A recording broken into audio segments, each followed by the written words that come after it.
Next మరో అంశము కవిత ఈ మధ్య కాలంలో బయటకు వచ్చే అవకాశాలు ఏమైనా కనిపిస్తున్నాయా?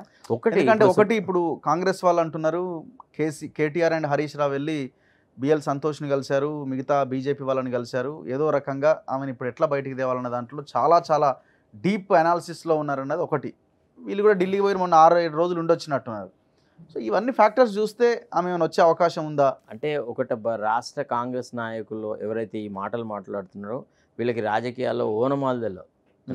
ఏ మాత్రం విజ్ఞత లేని అంత చవట మాటలు అనమాట.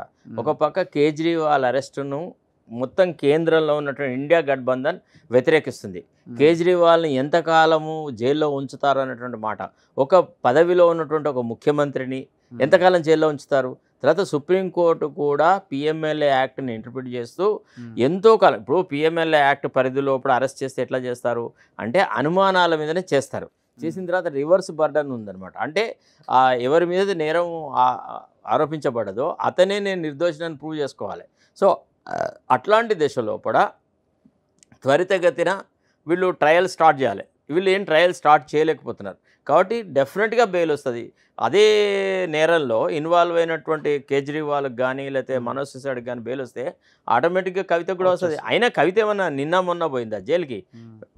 దాదాపు 5 months అయింది. కాబట్టి ఇప్పుడు జైలు డెఫినెట్గా వస్తుంది. జైల్లో ఎవరిని పర్మనెంట్గా ఉంచుకోరు కదా, కంపల్సరీగా బెయిల్ వస్తుంది. సో దానికి కేసీఆర్ కేటీఆర్ వాళ్ళు వీళ్ళు ఏదో రోల్ ప్లే చేశారు, బీజేపీతో కుమ్ముక్కైనారు, వాళ్ళతో వీళ్ళతో హబ్నాబ్ చేస్తున్నారు, వాళ్ళతో డిస్కషన్ చేస్తున్నారు, రాజీ పడుతున్నారు. ఈ మాటలు అంతా పసలేని. సో ఇంకొకటి